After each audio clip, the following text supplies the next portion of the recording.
The Yankees, Celtics, Packers, Canadians, and the 48 dynasties in sports.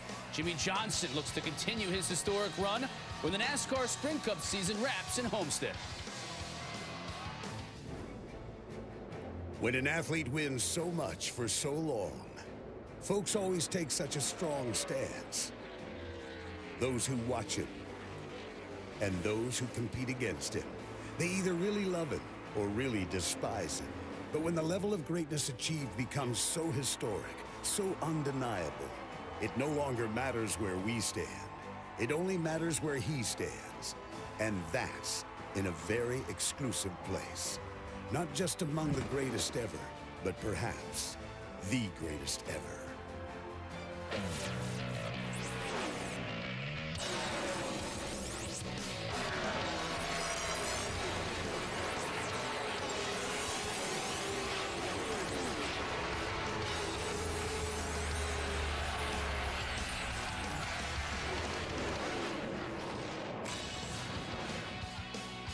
NASCAR Now is presented by 5-Hour Energy.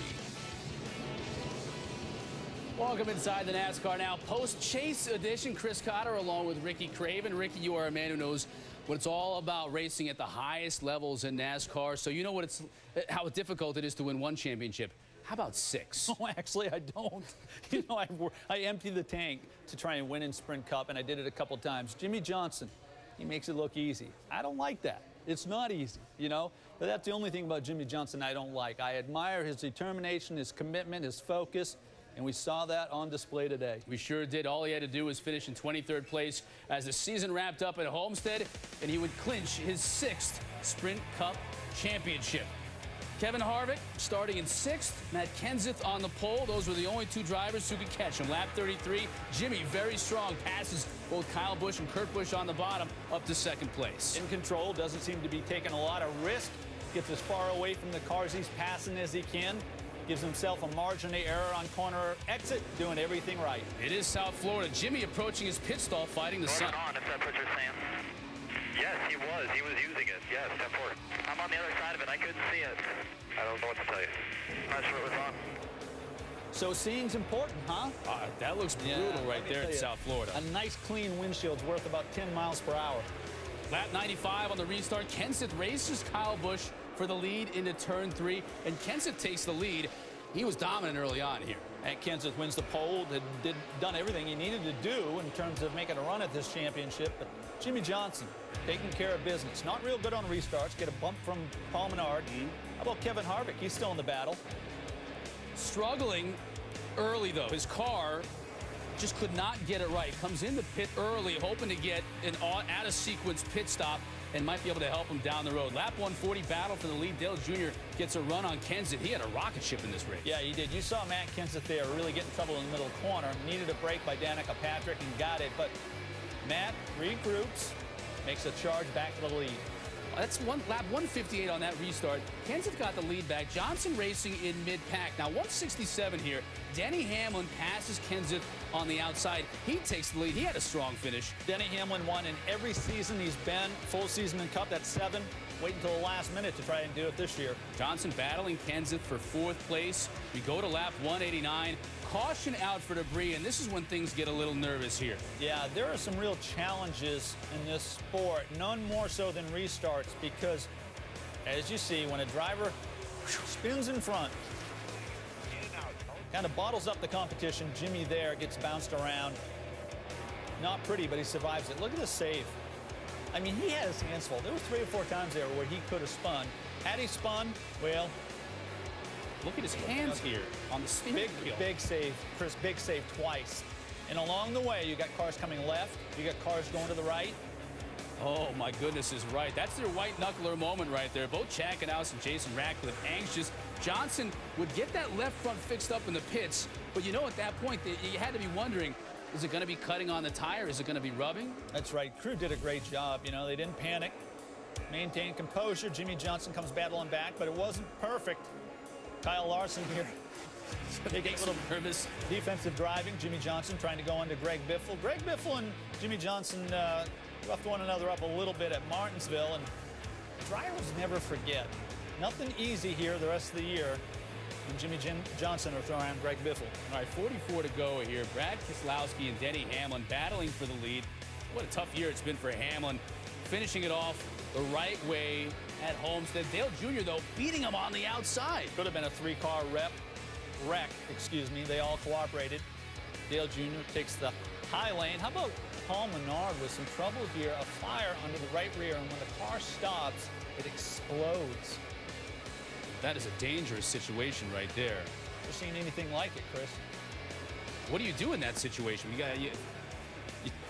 Listen, I've seen about everything there is in this sport, but I can't give you any analysis on this. There's the carnage. No one was injured, thankfully, in that incident. 28 to go, restart. Again, nervous moment. Kenseth holds third position. Jimmy Johnson remains in the middle of the pack. It's not where you really want to be in this situation, is it? You're exactly right. That's a hard way to do business, particularly when you're trying to win a sixth title.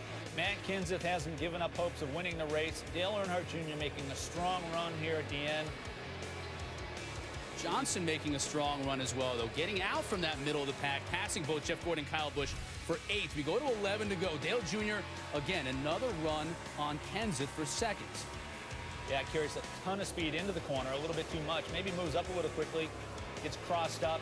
Matt goes back underneath the crossover, we call it. Final lap. How about the guy that needed a win to keep that string of a win every season alive? Got it. Denny Hamlin takes the checkered flag. Kenseth finishes in 2nd. Johnson safely home in 9th. Jimmy Johnson does what he has to do, stays out of trouble, and wins championship number 6. Hamlin celebrating, like you said, a rough year for him, ends on a very positive note. But there's the 48, as we've seen so many times before, raising the Sprint Cup. It's a non-chaser, spoiling the party at least a little bit. Denny Hamlin picks up his first win of the year. He's now won, as you said, Ricky, in all 8 of his full Sprint Cup seasons. His JGR teammate Matt Kenseth leads the most laps, finishes 2nd, but it wasn't nearly enough. Jimmy Johnson came home 9th to win his 6th championship. Here he is afterward, emotional and thankful. Oh, wow, I don't even know where to start. I am lost for words, but just so proud and so thankful for this opportunity at Hendrick Motorsports. Thankful that Jeff Gordon and Rick Hendrick gave me this opportunity back in 2002. Thankful that Lowe's came on board. I want to say hi to all the employee owners that are watching, everybody back at Hendrick Motorsports in all departments. This sport's about people, and our people at Hendrick Motorsports, especially on this 48 car, rose up and got the job done this year. And I am so thankful to drive for this race team and so honored and so excited to have the 6-pack. Man, what a great day. I just can't thank everybody at Hendrick Motorsports enough. A lot of effort went into the performance of this 48 car this season. Everybody on the 48 team has dug in really deep. We've had a whole lot of new players on our team this year, from engineers to mechanics to pit crew members. And, you know, everybody played a very important role into what it was we needed to do this year. You know, we're like a big family, and these guys work hard. All of the teams work together. See that 48 banner up in the stands. Hey, guys. And, you know, I never thought I'd win one of these things, let alone 11 of them. But it's all about these guys, and I'm so proud of them. And, you know, their record kind of speaks for themselves. Well, that's just a taste right there. We're going to hear more from Jimmy, Chad, and Rick a little bit later on in the show. Jimmy Johnson's 6th title puts him just one behind both Richard Petty and Dale Earnhardt for the most in Cup Series history. But Johnson got to his 6th in fewer full seasons, meaning seasons where he ran at least half of the races than both Petty and Earnhardt. Petty won his 7th title in his 19th season. Earnhardt did it in his 16th season. Next year will be Johnson's 13th year. Well, Ricky, you know the old saying, prevent defense only prevents you from winning. Right, oftentimes. What's the strategy for the 48 going into this final race when they don't want to get, they don't have to win, but they don't want to get in trouble either? Jimmy Johnson's at his best, I think, in closing out races. He's a strong finisher. He knows, most importantly, how to do it without putting himself in harm's way. Having said that, it's never perfect, and he nearly got in that situation on a restart where he had a little damage. But I think that Jimmy's best approach is to race as though his life depends on it. And I saw that today. Not to the point where he was taking unnecessary risk, but listen, he was within a few degrees of the steering wheel of spinning in front of the field. And we're probably having a different conversation if he does. There's no moment in the race where Jimmy is without focus, without that concentration, without that undeniable will and vision to think ahead and anticipate. And I think that's part of what got him through this race today. He's just, he sort of has that sixth sense on how the race is going to unfold, and then he executes. And he makes it look easy, and I can tell you, 25 years behind the wheel, it's not easy. Well, that's, you and I were watching the race, and at that moment when he had the damage on the left front, you and I were talking, and what did you tell me as you were watching the race? Well, when he had that situation, I thought, the average driver would fold, would fade. Jimmy took a few laps to evaluate, feel whatever it was that was giving him problems. There was some smoke, and then he regained his composure and started marching forward. He takes risk that the ordinary driver wouldn't take, but he doesn't. I don't think he evaluates it as risk. I think I think there's a certain composure to him that you can't acquire. It comes natural, and again, it's a little bit frustrating for someone that's tried to have that kind of success, but he makes it look easy. That's what separates the six-time champions from the rest of us out here. We're going to hear much more from that six-time champion, the entire crew, Jimmy, Chad, as well as Rick Hendrick coming up later in the show. And Matt Kenseth had such a strong year, just could not hold off the 48 in the end. A look back at a year full of victory lane celebrations for the 20 next. I'm Marty Smith. Coming up on the post-championship edition of NASCAR Now, I'll sit down with champion Jimmy Johnson to discuss his historic career and his latest historic accomplishment.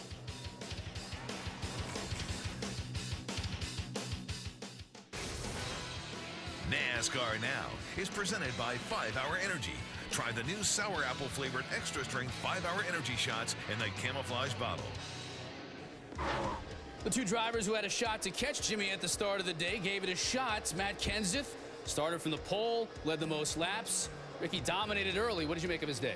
He emptied the tank, and here on the restart, you see him spin the tires, stacks up the crowd behind him, survives it. He led the most laps today, Chris. He did about everything he could do, but win the race.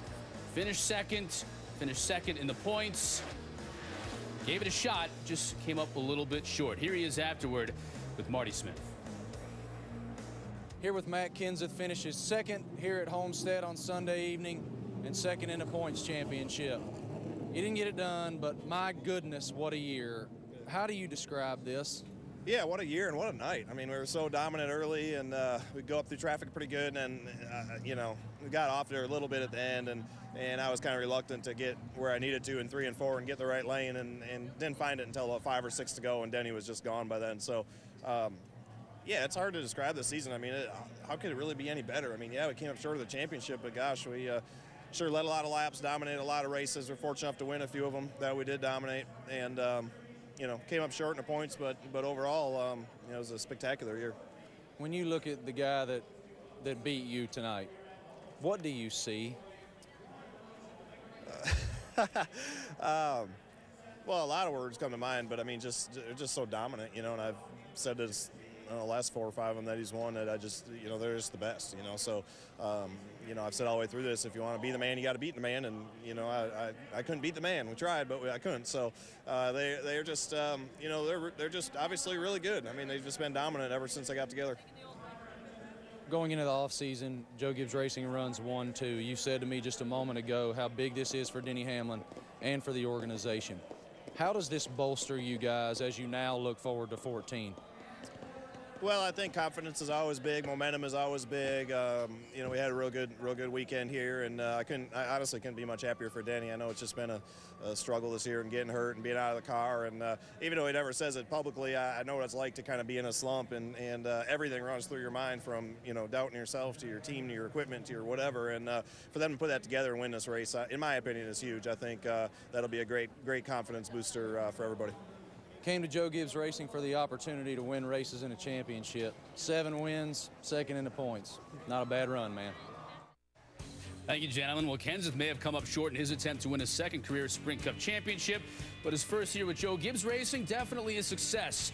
He set career highs in wins, laps led, and average starting position, and his 12 top 5 finishes were 1 more than he had in 2003 when he won the championship. How about Kevin Harvick? Second best average finish of 7.9 at Homestead among drivers with multiple starts. So he loved this track. Didn't quite have the car today, though, Ricky, did he? Kevin Harvick's a racer. He didn't have the car today. He's had the car this year, and when he has, he's capitalized on it. Today, well, he soldiered on. In the end, finishes 10th and finishes 3rd in the standings. At one point in time during the day, he said on his radio it felt like he was popping wheelies out there. And never a good thing when your car is handling like that. I can't really translate to what that means, but I know it's not good. It's not good. Here's the driver of the 29 afterward. Yeah, we just weren't very good. Just couldn't turn like we needed to, and we had one set of tires that I don't know what was wrong with, but just like always, these guys on our Budweiser Chevy kept after it, and we were able to salvage something out of the night. And obviously it's not what we wanted, but came back and we're way better at the end than what we were at the beginning. So it's what we've done all year, and you know, I'm just proud of everybody and thank them for everything that they've done. I'm happy with everything that we've been able to accomplish as a group. We had a great year, knowing what the circumstances were. And we've won a lot of races, a lot of the marquee races. We've won nationwide championships as you know, as owners in the Truck Series and nationwide cars. We were customers of the engine shop, and so I mean, there's just you know, there's a lot that's happened with everything and everybody at RCR, and really proud about my past and everybody who's been involved in it, and really excited about my future.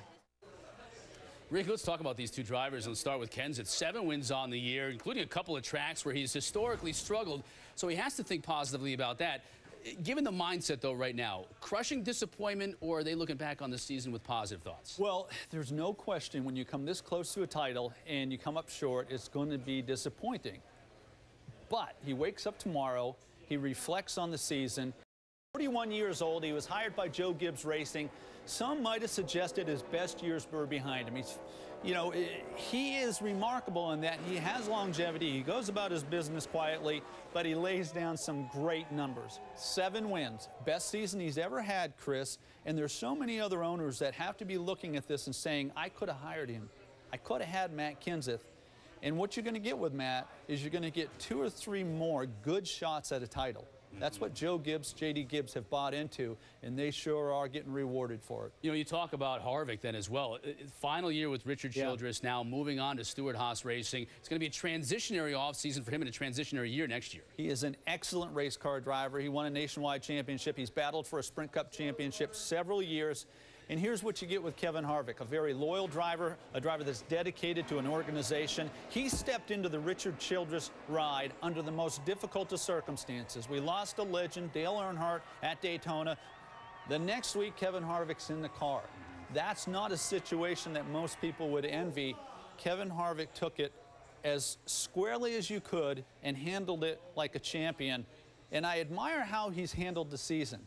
Not perfect. He lost his cool a few times, but I believe that he redeemed himself on the racetrack. And, you know, he closes out a relationship with Richard Childress Racing as well as you can with a 3rd place finish in the standings. Came up a little short, but nothing to be disappointed with. Yeah, with all the uncertainty at the beginning of the year, you got to tip your cap for the type of year that they had. All right, when we come back, we'll let you hear from Chad Knaus. He's a winner once again, and you know this team had some practice celebrating championships, and they did it in style on Sunday.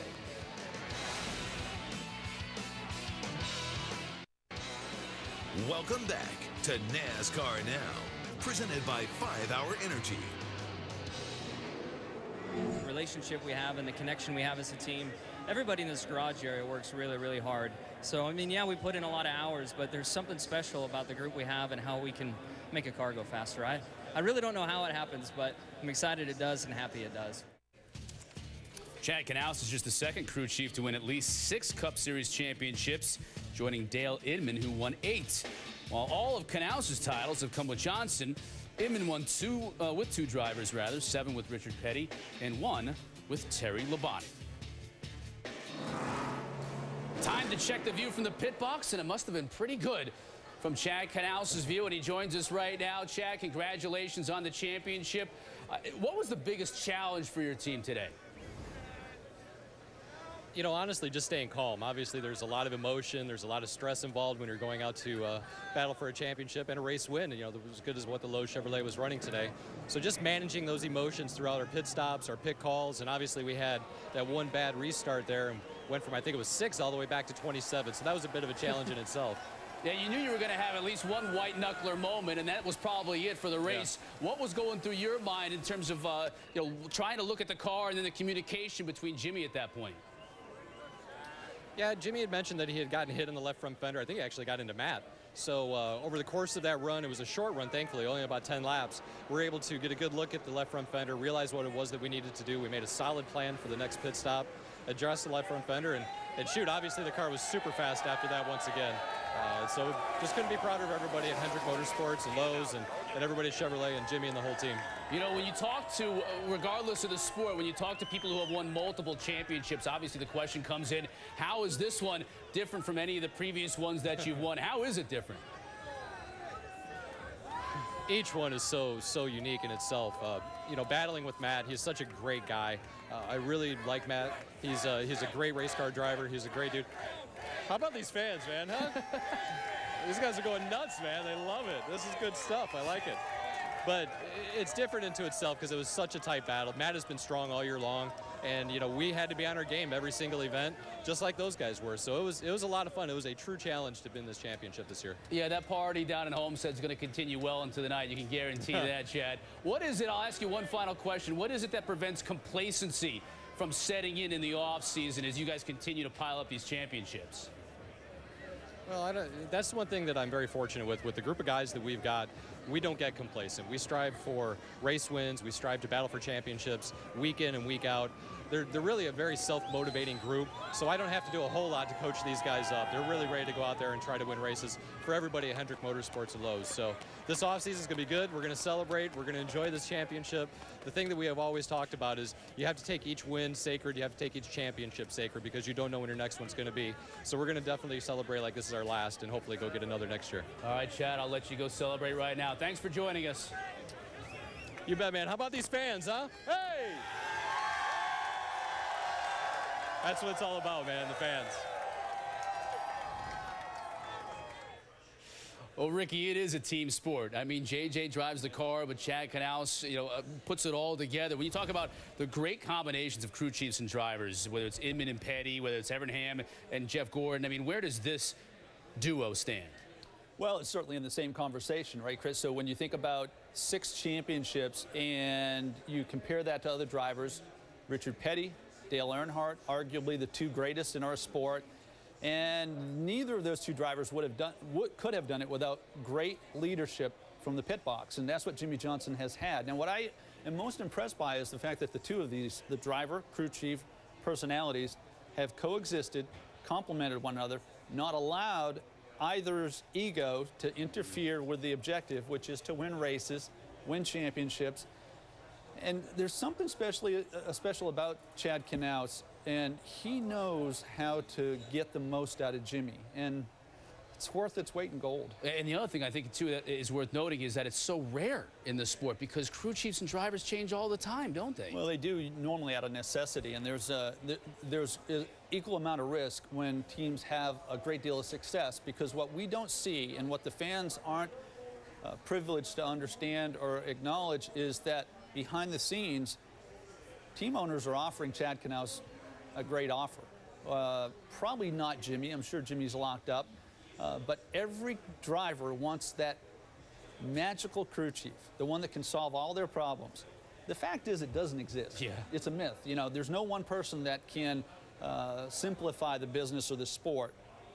It's about combining 2 personalities that complement one another, but most importantly, get more out of one another than they realized they had. And that's what we've seen from Chad and Jimmy. They haven't spoiled it. And as long as they stay together, it could be monumental. Not that it hasn't been already, but, you know, it could be record-breaking. Yeah, they're getting close to it right now. When we come back here on NASCAR Now, the post-championship edition, we're going to try and put it all in perspective. 6 titles, what it all means in the big picture, not only in NASCAR racing, but in sports in general.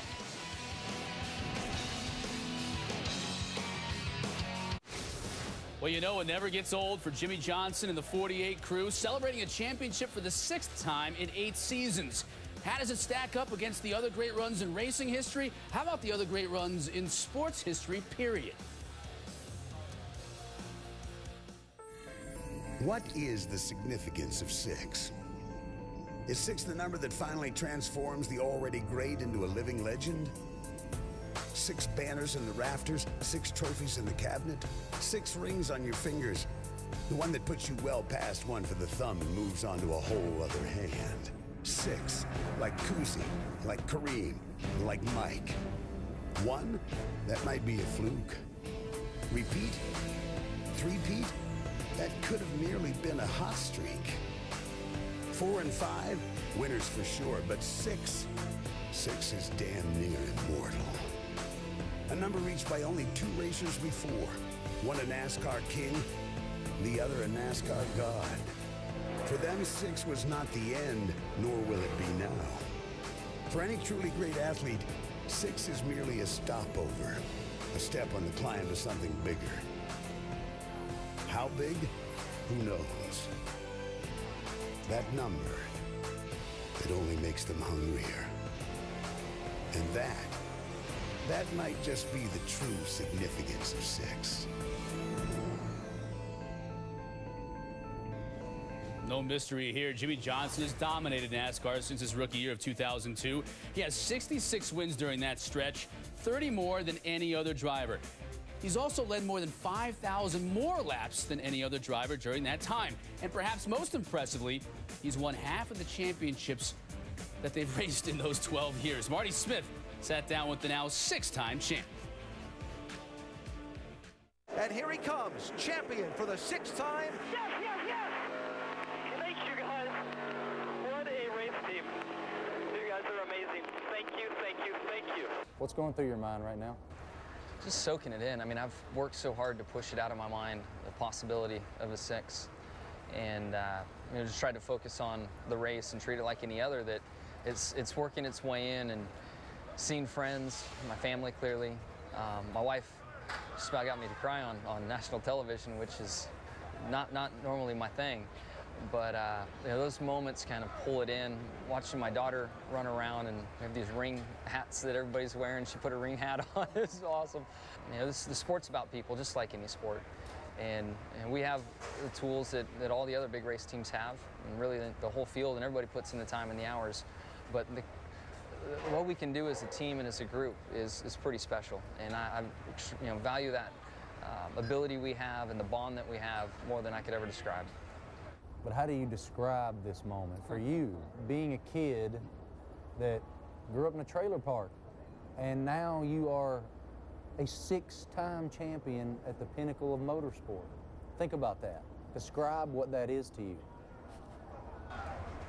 I don't know, to be honest. I mean, it's humbling, truthfully. I mean, I think I'd want to breakdance or something, but I just want to sit back man, there's a whole floor. We'll leave that up to Gordon. He's better at breakdancing, but I just want to sit and be. I mean, it is, and enjoy it with my close friends and family, and just soak it in. Define 6. 6 awesome years, and I think of 6 out of 12. Won half the championships I've competed for. That's staggering. I feel like I'm watching a movie. Your peers are very open at this point about calling you great. You have always said you enjoy being a part of the greatest ever discussion. What makes you great? I think it's desire and honestly evaluating myself and coming to grips with things that I don't do well. I'm my toughest critic. And I don't necessarily say a lot, but I spend a lot of time thinking about things and how to be better at my craft and what I do. And it's not work, and it's not anything that I've got to pump myself up to do, to internally dig deep and look at myself internally and figure out how to be better the next year. It's something I enjoy to do. There's just something about competing and being in that space and pushing myself to be better. Throughout this year, many of your peers have discussed your greatness. It is very rare in this arena for one driver to be especially complimentary of another one. How does it feel for you, for your peers, to speak of you in that way? Man, it warms me to my soul. I mean, I put and people in this garage area know me, and they know how hard I work, and I put it out there each and every week, and to have a nod of the cap from them and the respect from my peers and people in this industry means the world to me. I was speaking with Dale Earnhardt Jr. after the race, and he told me it won't surprise me one bit if he wins 10 championships. And when he does, and you come back to me and say, how surprised are you, I'm going to remind you of this conversation. He expects you to win 10. Thoughts? I feel like, we've had championships get away, and I feel like we're going to have more opportunities down the road. So, maybe we can get more than 6, but, that's unfortunately the question I'm going to have to answer. Can you get 7?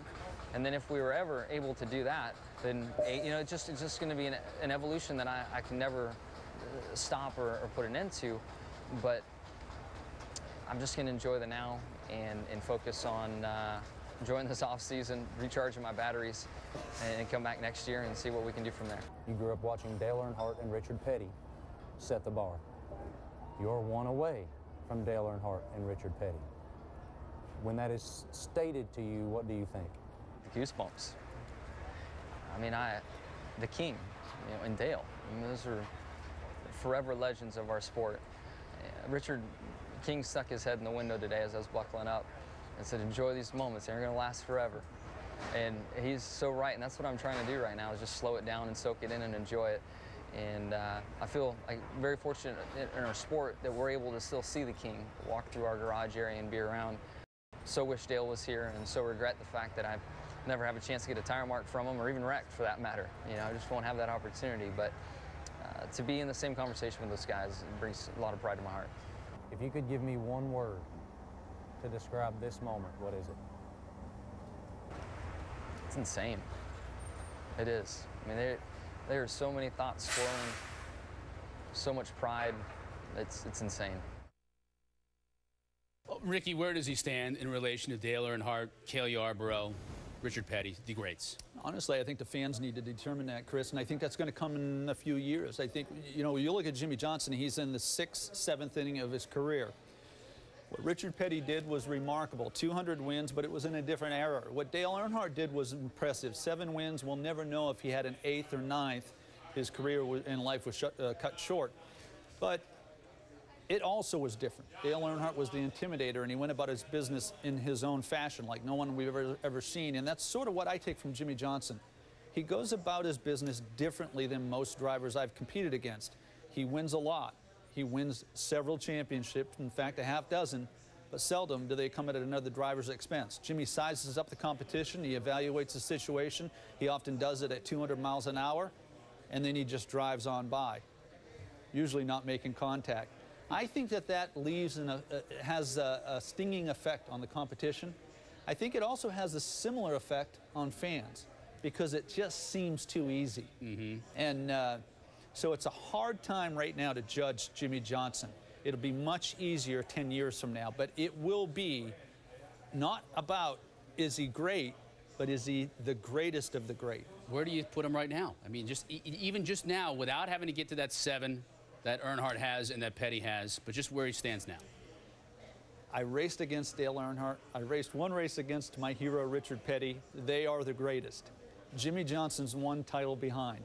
And I'm going to be dominated next year, 2014, watching Jimmy Johnson try to do what I didn't think any driver in the modern era could do. Match those 2. Any driver, anybody that's worth their salt, that's strapped on a NASCAR helmet, has to agree with the fact that winning 6 titles in this era is an enormous statement. But wait, it could be 7 or 8. And I think that's the most impressive aspect of this whole conversation. It's, why judge a baseball team in the 6th inning? Right. Couldn't get here without Chad Knaus. No. Couldn't get here without the ownership as well. Rick Hendrick, what can you say about him? 11 championships overall as an owner. We're going to speak with him. He's going to have to hire some contractors to rebuild that trophy wing out there in Concord. He can do that. He's a tremendous leader, and he's created a lot of talent. You're watching NASCAR Now, presented by 5 Hour Energy. Hendrick Motorsports was already the first team in Cup Series history to win 10 series titles, and you can add an 11th to that now. Hendrick has won titles with 3 different drivers: Johnson, Jeff Gordon, and Terry Labonte. No other active team has won more than 6 titles. Owner of the 48 team, Rick Hendrick, joins us right now. And Rick, congratulations on your 11th championship as an owner. I know you've been around the sport for a minute. How does this team stack up right now when you look at all the great teams throughout the history of NASCAR? How do they stack up with some of the all-time greats? Well, you know, I'll take a clip from Parcells that said, you are what your record says you are. And these guys have been unbelievable. You look at their stats and how they've accomplished this in the modern era when the competition's been extremely tough. But I'm really proud of them, and I think history's going to say that they're 2 of the best that's ever been. When you put the 2 of them together, and I'm talking about Chad and Jimmy way back in the day, what was it? What did you see in those 2 that made you think these 2 are going to have a lot of success together? I wish I had told you we knew something there, but we knew Chad had been in the organization and he was ready to take on a challenge. And I remember when Lowe's had a meeting with us and said, can you win? And Jimmy said, yeah, I can win. And we never dreamed that the combination would be this good. You just never know. It's kind of like Ray and Jeff, and you know, now Stevie and you know, and Dale and Kenny and Casey. I mean, it's a heck of a ride, and I hope it's not over.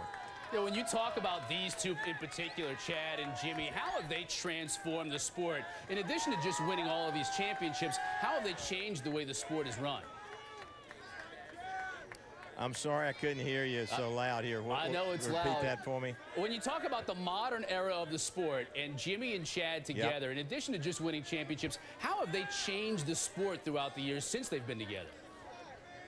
Well, you know, if you look at what they do and the way they prepare, you know, you see other teams doing the same thing. They do the debriefing with the other teams, and all of the things that Chad tries on the car or anything he does, they watch him. And you know, it feels good to know that all the other teams are looking at you, but these guys keep raising the bar. You know, they never settle with where they are. They're always wanting to be a little bit better. This past week, when we're getting ready for this, we're talking about how to get better for next year, this week.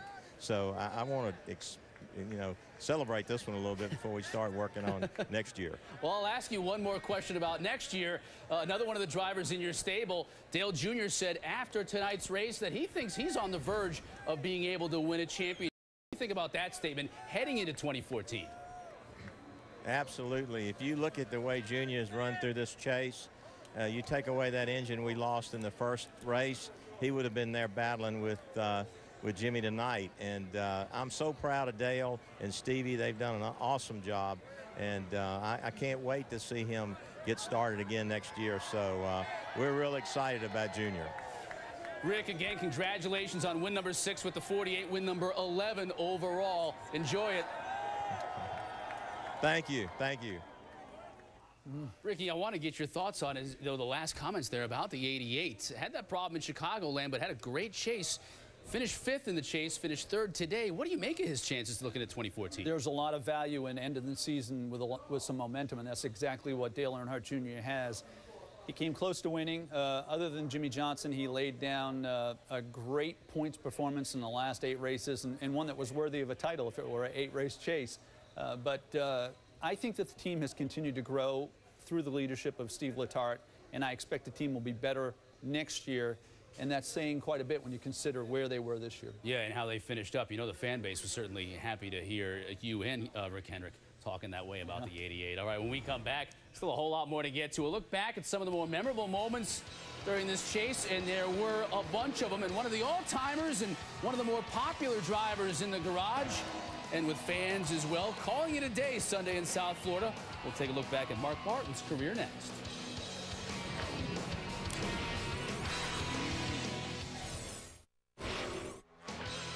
NASCAR Now is presented by 5-Hour Energy. Try the new sour apple flavored extra strength 5-Hour Energy shots in the camouflage bottle. Here are some other outperformers today at Homestead. Dale Earnhardt Jr. set a career high with his 22nd top 10 finish of the season. Ricky Stenhouse Jr. wrapped up the Rookie of the Year award. And Denny Hamlin extended his seasons with a win streak to 8. That's the 4th longest active streak. Here's Hamlin after wrapping up the season on a high note. It's amazing. I just, is the year over yet? It's over. It's over. Man, I wanted to keep that streak alive. And you know, this guy right here, Chris Gillen, he's been my car chief the whole time. He's moving on, but thank you very much.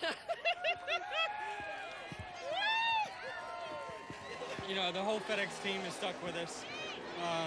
And they said I want a contender boat, a 25-foot contender boat. So that's awesome. It's just, it's a heck of a way to go out. Ricky, winning cures all ills, doesn't it? You better believe it. And it makes for a much better December and January, the offseason for the 11 team, for Denny Hamlin. Very good. Very happy for him. Other news and notes from the racing today. Mark Martin never won a Daytona 500, never won a Sprint Cup championship, but he raced his final race today as a regular on the circuit. How about this? How about this? I can't name 5 drivers better than Mark Martin, okay? Take it to the bank. He was a mentor to many of us, the model of excellence. Along with him, a guy named Ken Schrader. Ken Schrader calling it quits today. A favorite in the garage area, a class act. Mark and Kenny, we really appreciate you guys. You did it the right way. Schrader always affable as well. Both those drivers among the favorites, not only in the garage but with the fans, so they will be missed. How many more can the 48 win? That's the question I ask you right now. He's got 6 in the bag. That's what everyone's going to be thinking all winter long. Next 3 years are going to be excellent for Jimmy Johnson. He's still in his prime. I think he might have 5 good years. You do the math.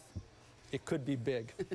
If he's won 6 and 8, I imagine he probably has at least 1 or 2 in the next 5 years. So I would expect to see history being made. Appreciate it, Ricky. It's been a fun season. We'll see you next year for sure. We leave you now with the sights and sounds from what was a great chase in 2013. We look forward to seeing you in 2014.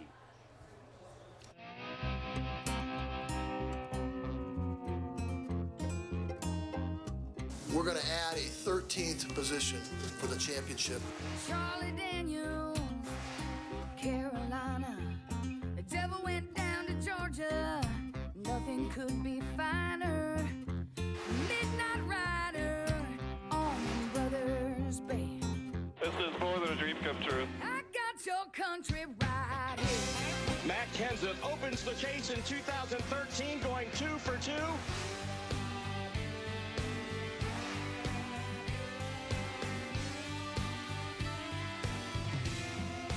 Jimmy Johnson dominates the Monster Mile.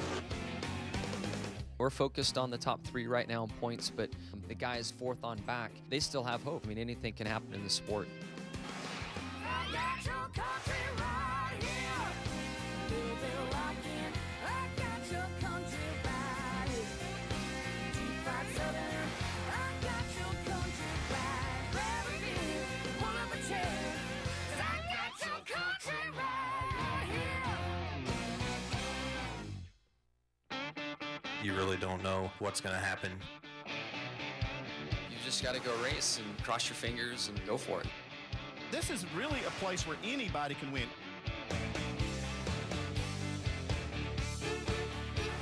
Hang on, everybody. This is short track excitement, NASCAR style. I work hard. I play harder. I'm a good-timing American daughter. Redneck, blue collar, and I party down to my last dollar.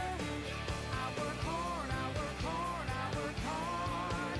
I play harder. The second to last race in one of these championship fights. This 20 car looks worse today than I've seen it look in a long, long time. Jimmy Johnson will take a 28-point lead. We kind of don't have much to lose. We've got to go to Homestead and try to lead the most laps we can and try to win the race. You want to have the points lead so that you control your own destiny, but it's the most stressful and pressure-packed situation you can ever ask for.